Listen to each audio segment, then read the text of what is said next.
And we are back with episode 258 of The Horror Guys. Yay! I'm Kevin. I'm Brian. And, I bet we're going to talk about some horror movies, aren't we? No. Yeah, we are. I see it coming. Okay, what do we got? We got nothing new this week. We got some classic things. We got one new one? Well, we got two new ones. Oh, all right. Reflect and Wicca Book are two new ones. Yes, they are. I misread that, yeah.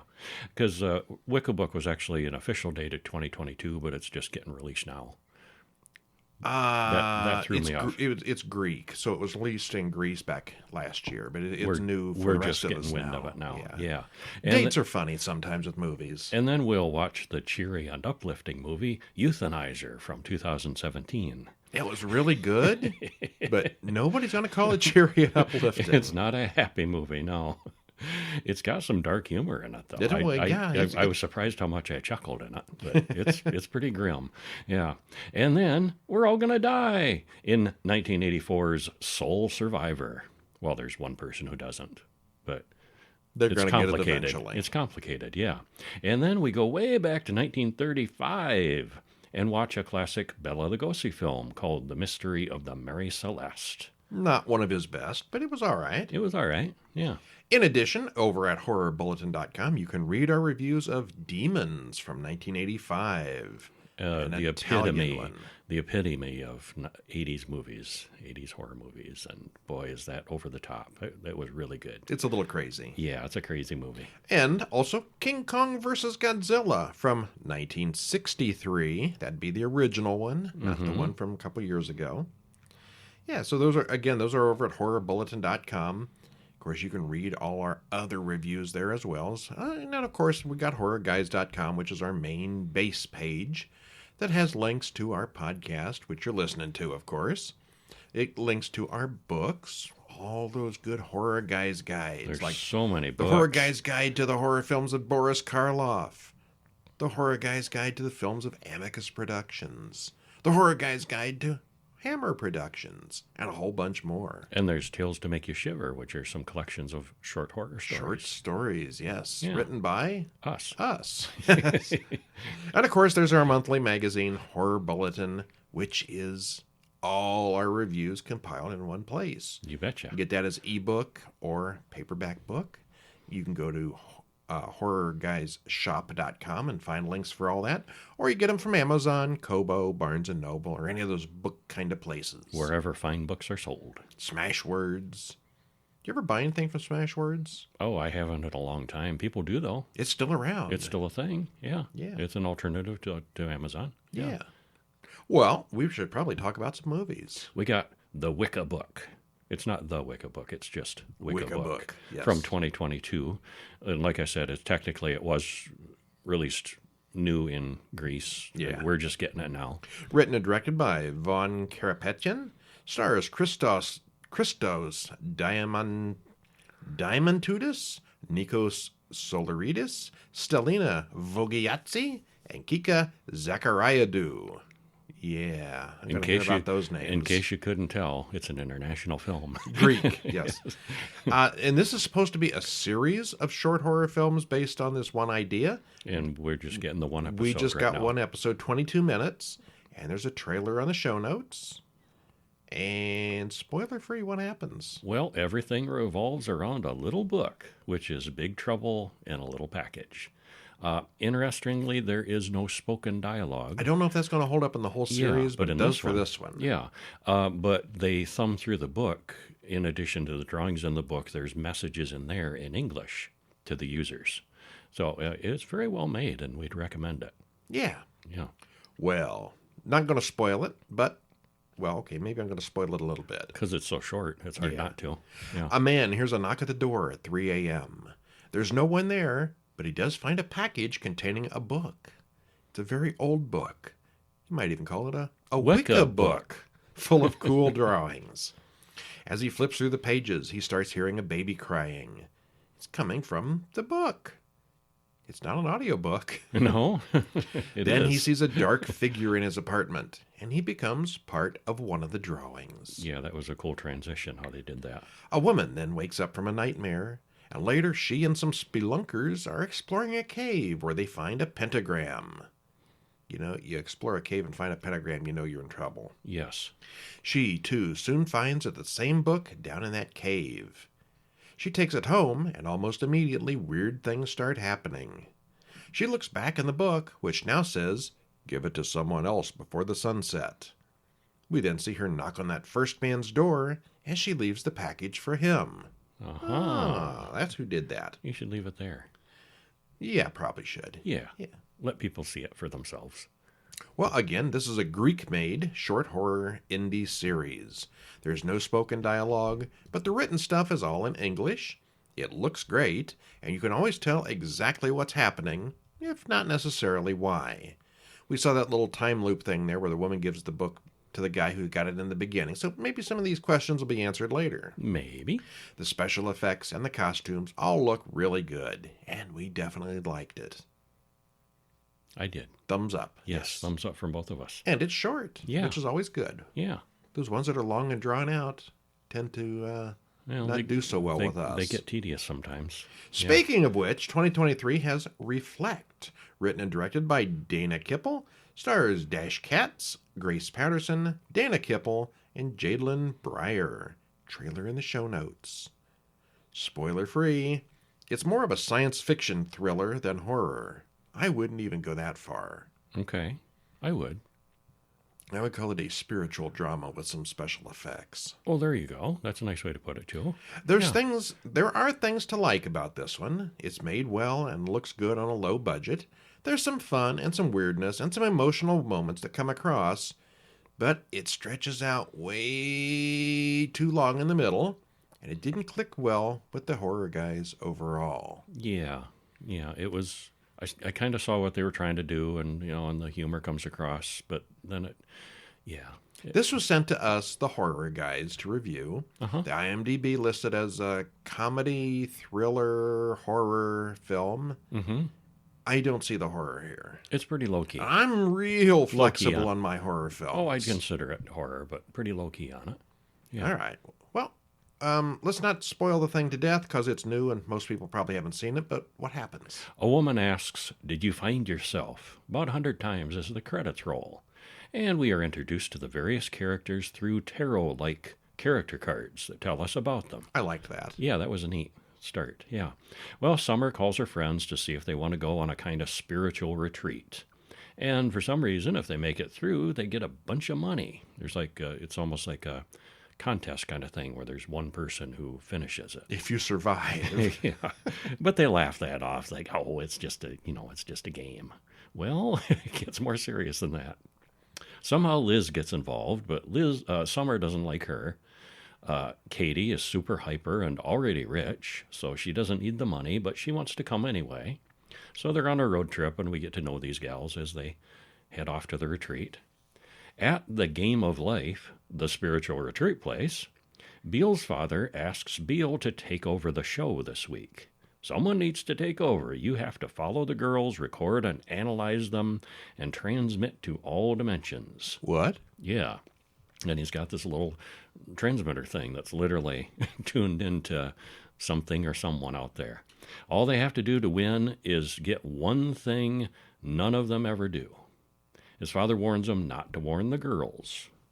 So the girls are not fully aware of how serious this is. Yeah, what they're getting into. Well, Summer, Katie, Nia, Liz, and Annie run into Hermes. He's a weirdo in the desert. He's got a blanket spread out selling spiritual supplies. And then they get to the retreat. Hermes is already there ahead of them somehow. Well, he has them all dressed in outfits that look like they... And we both said, "Oh, Midsummer." He's still very weird, and he takes their cell phones and snacks. Well, then the group meets Geppetto, who is a big guy with a beard who plays the... How do you pronounce that? Didgeridoo. Didgeridoo, yeah. Not to be confused with didgeridoo. Right. Well, the girls play a game of I hate when you... with each other, where they all have to say something they dislike about each other. And it comes out various things. Summer's boyfriend, James, has been texting Liz on the side. Uh-oh. Yeah, she wasn't interested, and she doesn't even play for that team. Liz has a flashback to her mother watching a preacher on TV. The preacher starts talking directly to Liz. He calls her an abomination. Well, she goes back to the car, but she doesn't get there. Huh. One down. We've already lost a player. Katie tells Summer that Annie tried to kill herself last year, and they don't know why. Well, Hermes talks about more metaphysical stuff, and they all go to sleep. I think I did too at this point. Oh, wasn't that bad. In the morning, Hermes is gone, has been replaced by Inanna. Inanna likes to dance. And all this stuff is going on. Beale is there, hiding and commenting on all the proceedings. Annie and Nia both have visions. They all wonder what happened to Liz, who vanished last night. They don't worry too much about it, though. No, not overly, yeah. And Anna gives them some lemons to drink. And she swears there aren't any drugs in the lemons, but the weirdness that follows kind of contradicts that. It's a pretty trippy trip that they get. Well, then the girls encounter a pair of hikers on their anniversary. And they both talk like they're out of sync with everyone else. One's like on helium, and one's voice is really deep and slow. Well, there's more characters. They run into Zero, Moon, and Kai. 3 goths who don't say much. Just, the characters are weird. Well, Nia tells Katie that she slept with James, and that she didn't tell Summer. Nia hallucinates her very angry mother. Her mother then turns into a black-robed figure, and Nia is gone. And we should probably stop there. Yeah, so the players are getting eliminated. And, more stuff happens, more weirdness. Yeah. Yeah. It's very low budget, but the scenery and location shoots are very nice.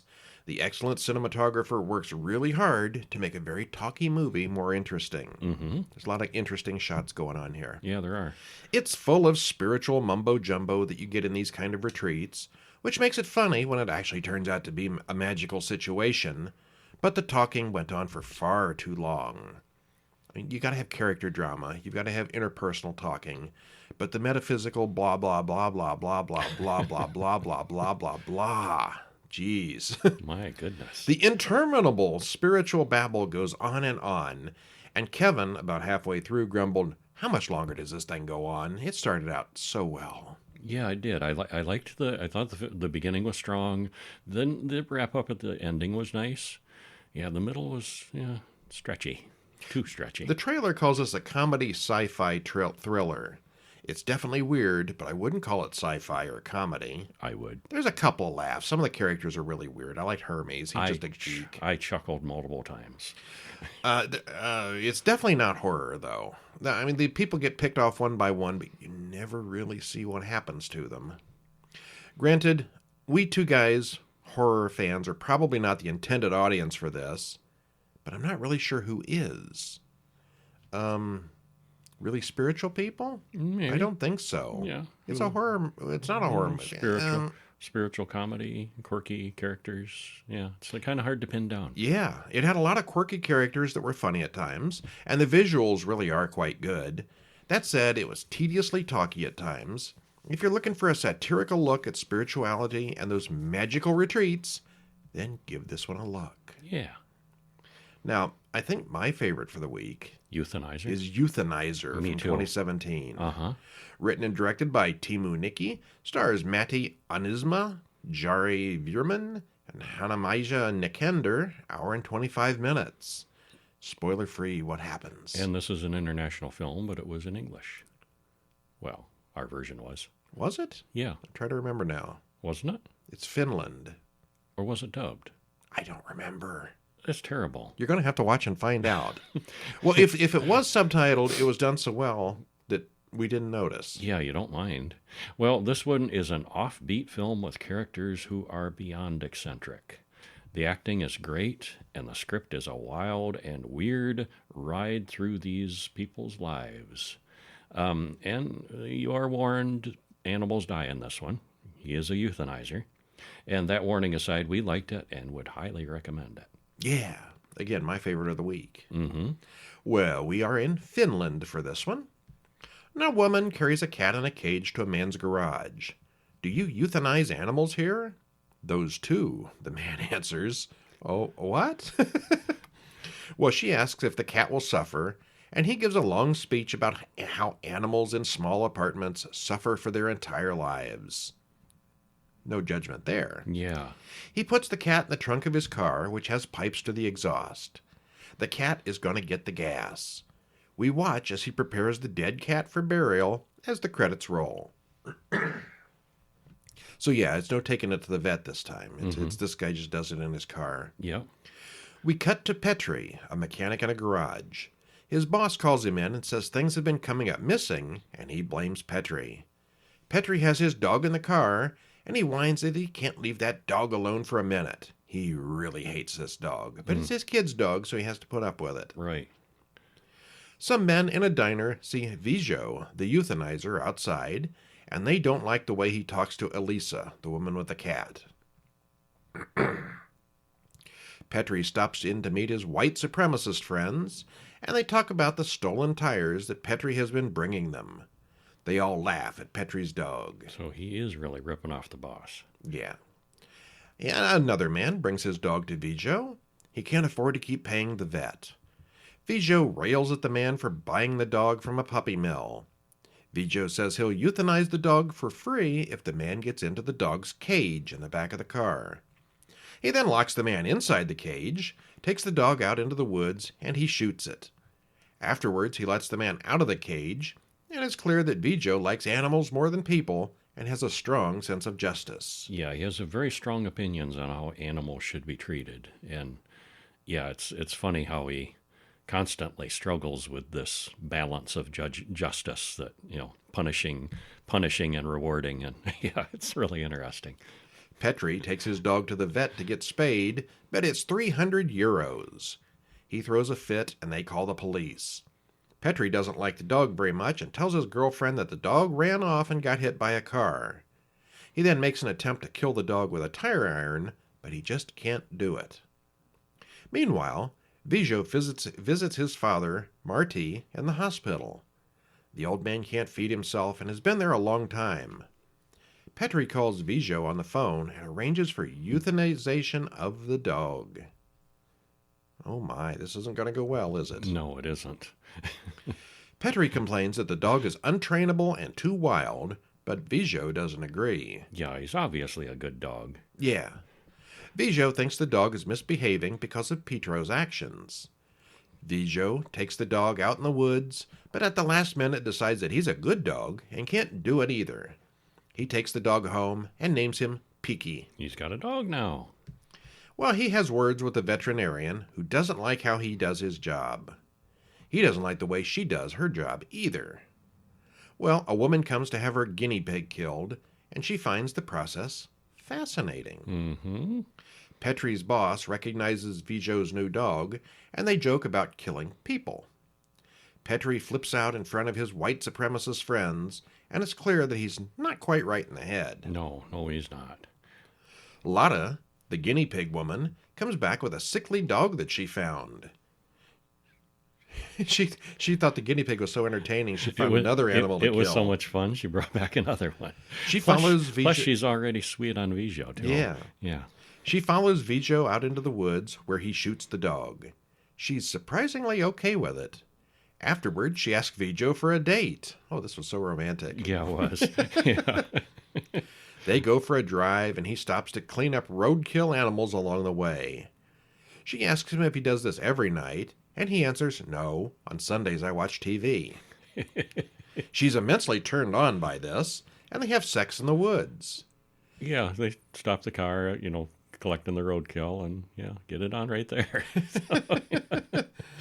Well, in the middle of sex, she wants him to choke her, and he gets a little carried away. Oops. Well, he does, however, manage to revive her eventually, and this turns her on even more. Next time, maybe take it a little easier. Vijo brings his dog to the gas station, where Petri's kids see the dog and recognize it. There's trouble brewing. Petro wants his money back since the dog isn't dead. Vijo goes to see Petri's boss, and they talk about weird sex. Later, when Lotta comes by, they have another go at it right there in the garage. Well, it turns out that Lotta is Marty's nurse, and she talks to Vijo about the old man's suffering. He doesn't want to talk about it and takes the dog for a walk instead. The next day, the old man asks for some morphine, and Lotta gives him a funny look. She's been getting some ideas from You Euthanizer. know where this is going, yes. Yep. Vijo explains the tortures of catch-and-release fishing to a man who wanted an oil change. What? He just wanted an oil change. He gets a call to come to the hospital where his father has suddenly died. Lotta says, Marty is done suffering now. And this next part is so funny because Vijo plays this one specific song when the euthanizations are going on that he does, and there's a cassette player right there, and he hits play. and it's the euthanizing song that he uses. She's got that same song. He knows what she did. Yes. Vijo, on the other hand, wanted his father to live and suffer as much as possible. My father wasn't finished paying off his debt of suffering. He yells at Lotta, and she cries. Probably not the reaction she was hoping for. No, it wasn't. At work, Petri gets fired for stealing. His wife calls because the kids told her about the dog, still alive. This causes a fight, and Petri yells a lot. He's very good at yelling. He is. He's an angry character. Vijo and the vet argue on the road, and he kidnaps her. They track down the animal she hit with her car, and he makes her apologize to the carcass and bury it. He orders her to hit him over the head with a pipe, and she does. Yeah, and that's, again, his weird sense of justice, because he felt he went too far with her, so he needed to allow her to get a payback. Think we should continue. It's a 6-year-old movie, but I bet most people haven't seen it. I bet most not, and they really should. Yeah, let's stop there. Yeah. You got an idea where this is? It's and his weird sense of justice and balance. And, it's really good. Yeah. Okay, well, this is a weird one.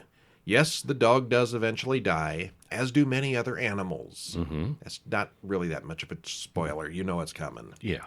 The trailer alone pretty much gives away the whole story. Somewhat. Yeah, but it's really well done, and it's surprisingly serious. You're really rooting for some animal revenge on Petri, and he does, in fact, get what's coming to him at the end. It's very good. Yeah, that was. Remains to be seen if it's my favorite for the month. You'll find out in the Horror Bulletin Monthly next month what our favorites are. It's way up there, though. Yeah. Soul Survivor, 1984. Written and directed by Tom Eberhardt. Stars Anita Skinner, Karen L. Larkey, and Kurt Johnson. Hour and 25. Here's a trailer in the show notes. You like the Final Destination movies? This was kind of a precursor to that. This came first. This originated that idea of death being an entity that tries to kill people. I don't know if Final Destination was exactly a remake of this one, but it may as well not have exactly, been. But pretty close. But that fundamental idea is there. Well, I thought it was surprising how well this one works, even though it's very slow-paced. I liked it. It's very suspenseful, and we always wonder what's really happening. Well, there's always, it's slow is okay as long as there's always something interesting pulling you along. I like long movies. I don't like boring movies. Right. It's never boring. Yeah. And it's not that long. It's only an hour and 25. Yeah, it's good. Gradually, we do find out, and things wrap up, and it's all pretty chilling. It's kind of under the radar and worth checking out for sure. Mm-hmm. I don't remember this being a big hit in '84. I never saw it. This was my first time seeing it. Okay. Yeah. Well, what happens? Well, a woman on a bus looks afraid, but she has a gun. Another woman has a nightmare about a plane crash. There are bodies everywhere. The only survivor is Denise, the sole survivor, and the woman we saw earlier with the gun. Carla, the woman, is on the plane, and she's Denise. And what this is, it's Carla. There's a psychic having a vision, imagine seeing herself as Denise, and Carla knows that Denise is coming in this morning on a plane.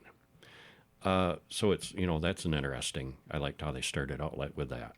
Well, they cut to a traffic controller talking to the pilot of that flight, and suddenly the plane goes silent. So Carla foresaw this crash, and Denise is the sole survivor. So we cut to her being carried to the hospital. The doctor, Brian, looks her over, says she's fine, and releases her 8 days later. He warns her about survivor syndrome and survivor's guilt. And she compares her being alive to being billed for a mail-order dress, or, not being billed. You get it? And she says they may have made a mistake, but they eventually find you. You're going to pay sooner or later. Yeah, she feels like she got away with something. Well, Denise leaves the hospital through the back door to avoid the press, and she sees a strange girl down there who distracts Denise just as a truck almost runs her over. At home that night, Brian calls her on a phone. He is single, after all. She tells him that she's going to be in a coffee commercial in a few days. She invites him over next Tuesday. Now, Carla calls her to warn to keep the doors locked. Well, that's not at all creepy. A friend, Christy, comes over and brings her own flaky friend, Roxy, who wonders why Denise is alive. Well, the next day, Denise and Carla do their coffee ad. 9 out of 10 doctors prefer Taster's Blend. That sounds familiar. Yeah. Well, except they're now on take 68, and the producers are not happy. Carla is upset about something, nearly afraid of Denise, and can't get her part right. Afterward, Denise goes on her date with Brian. See, Carla's the actress in the commercial, and Denise is behind the camera. As Denise walks to her car, she sees an old man in a robe standing in the park watching her. And at this part, we start wondering who these people that she keeps saying off in the distance are. Are they dead people, maybe? Maybe. Seems kind of likely. Brian comes over to Denise's place for sex, but she's preoccupied thinking about that old man. He mentions that a body disappeared from the morgue yesterday, and they assume it's some prank. It's the little girl that Denise saw on the loading dock. And she almost hits another strange man on the road who's just kind of standing there blankly.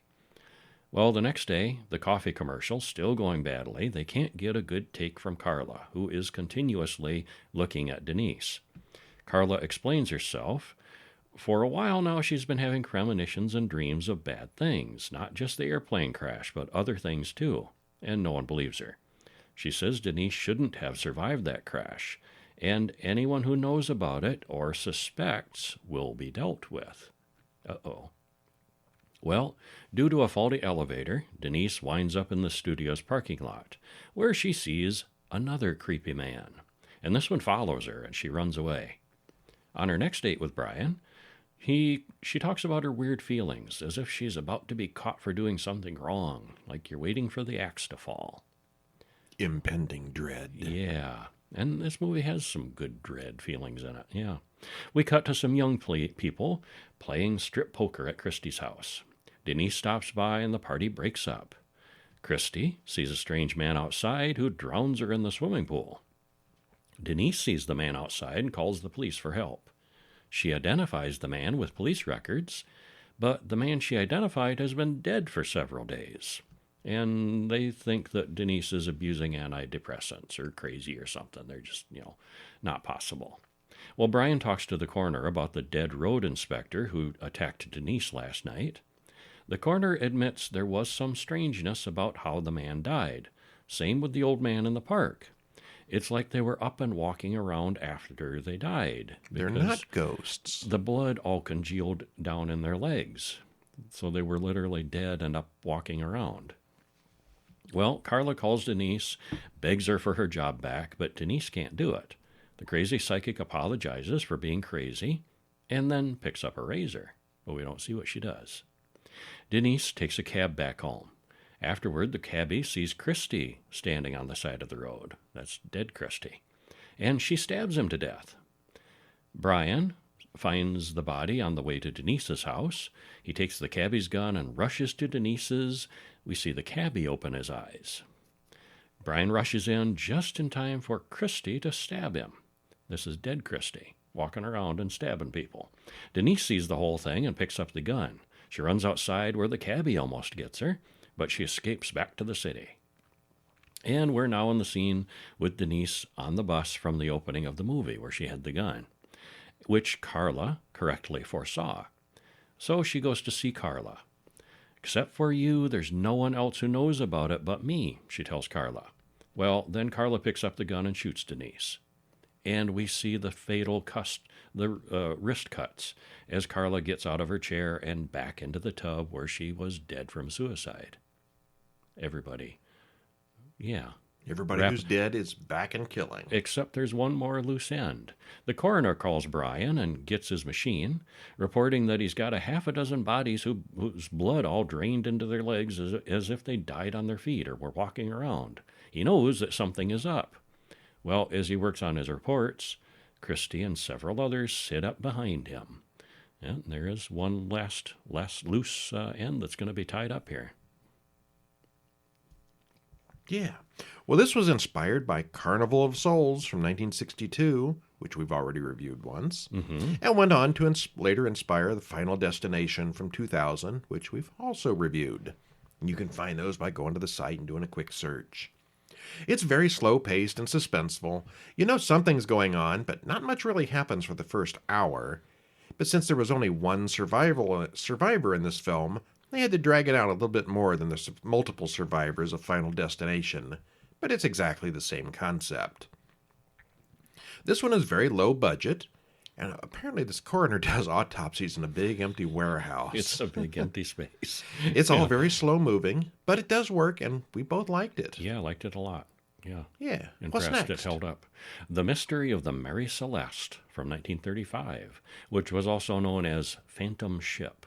I wonder if people did know who Mary Celeste was back in those days. Yeah. This was directed and written by Denison Clift, also written by Charles Larkworthy.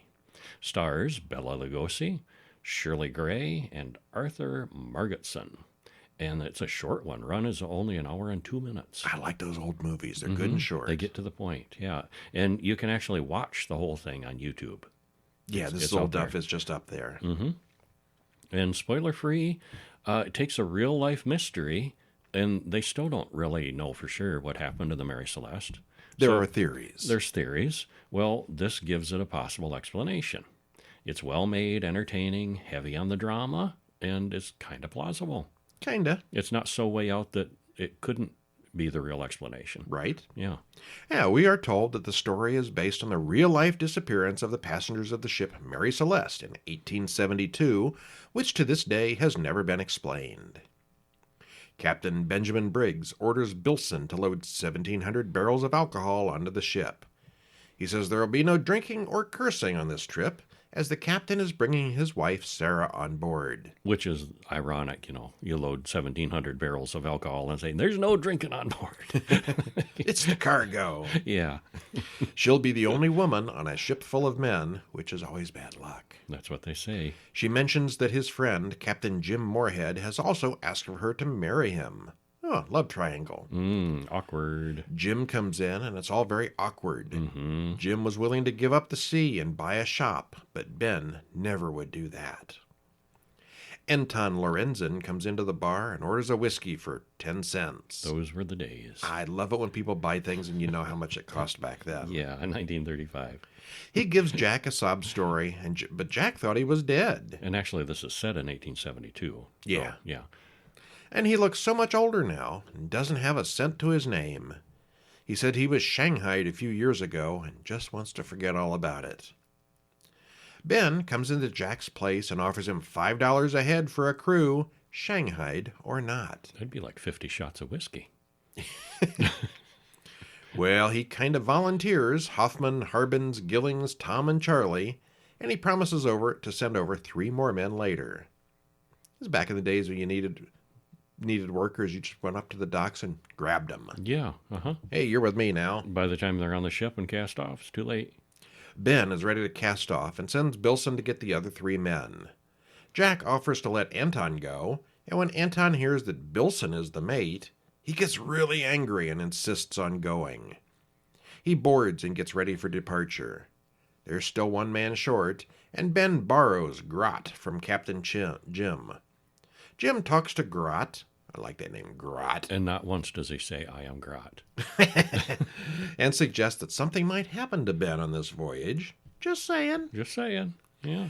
Well, Bilson wants to take up a few sleeping men who have been shanghaied, and there's a quick fight before they go to work. Grot complains that the food has worms in it, and Ben and Bilson teach that man a lesson. It's all very upsetting for Sarah. Grot makes a move, but Ben is fine. Ben orders Grot thrown overboard. He wants to know what isn't with the men that would do that. Bilson tries throwing Anton's cat overboard, but Anton rustles him and makes him stop. Ben works the night shift in a storm that night, and Tom Goodschild lets himself in with Sarah. Uh-oh. Mm-hmm. Anton catches him in the act and fights him off. Ben and Katz come in, and Anton feels terrible for killing the man. Then they bury the man in the morning. Well, burial at sea. Yeah. Yeah. That night, they find Hoffman dead of a knife wound. Ben doesn't want to upset anyone and just throws the body overboard. Shh, don't tell anybody. Yeah, and maybe nobody will notice. Like, hey, where'd Hoffman go? No, I don't know. I haven't seen him. Maybe he fell over. Yeah. Ben and Sarah have some alone time in his cabin, but someone points a revolver through the window and shoots at him. Ben checks Bilson's gun, and it hasn't been fired. He questions the men, but no one else seems to have a gun. No one admits it anyway. Anton calls Ben. He's found another body. Dugan is dead, clearly murdered. Gillings is dead too. Mr. Tooley finds Gillings' body and jumps to his death off the main mast. And by this point, I was thinking, aren't they running short on people to run this boat? Yeah, this was back in the purely mechanical days. You need people sails and all that ropes stuff, and keep all this stuff together. Yeah. Anton talks to Sarah about his own hard luck case and all about death ships. He tells about how a shark bit off his arm while he was being keel hauled. Well, that sucks. Yeah, it would. Later that night, someone kills Harbins. Ben and Sarah have gone missing as well. There are only 3 men left: Anton, Bilson, and Katz. Katz goes after Bilson, but Bilson shoots Katz. Now it's just the 2 men, and Bilson wants to get good and drunk. Bilson wants to loot the cash box and sell all the alcohol before moving to China. It's our cargo now. Except there's only 2 of them, and you can't pilot a ship of that size with just 2 people, can you? I don't think so. Okay.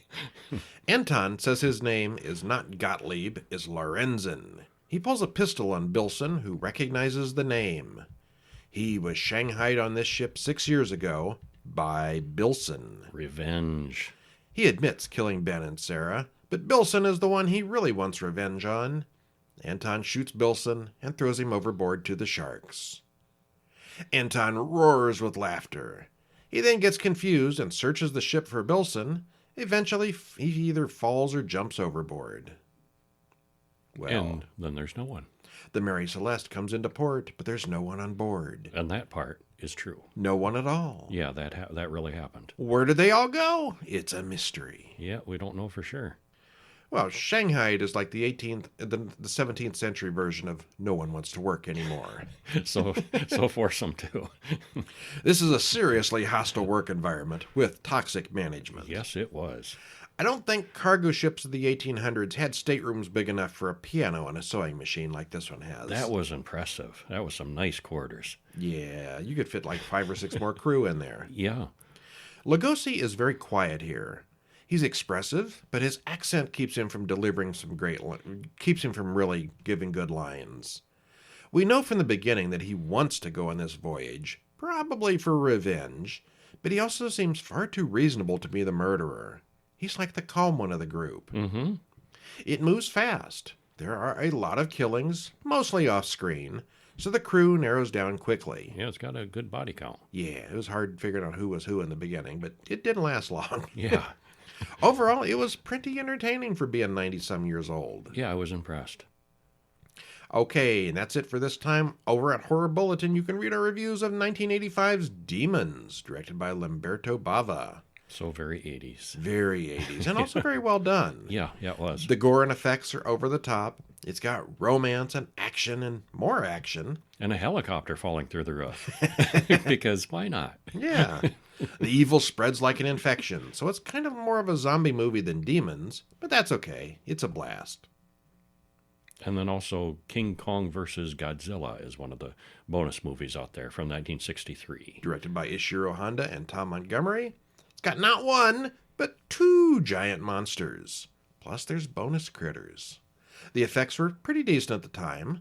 Despite the title, The versus part isn't really the main part of the film. Yeah, that surprised me. Like, isn't this called King Kong versus Godzilla?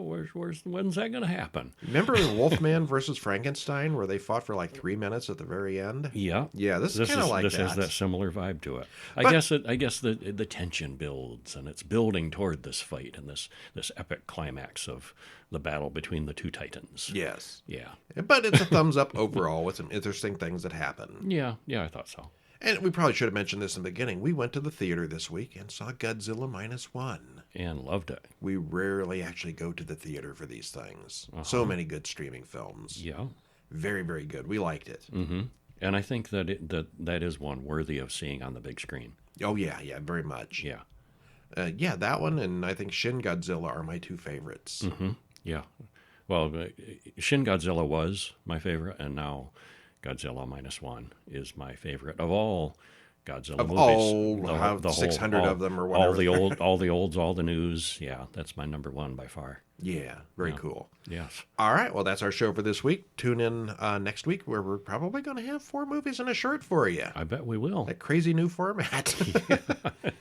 Yeah, or of course you could stop in over at horrorguys.com or horrorbulletin.com and read all the reviews there.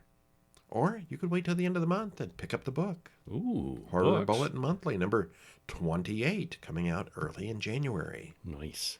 28 monthly episodes so far. 28? That's a lot. It is. It's a lot of movies. Ought to compile into one 9,000-page book. Oh, that'd be awesome.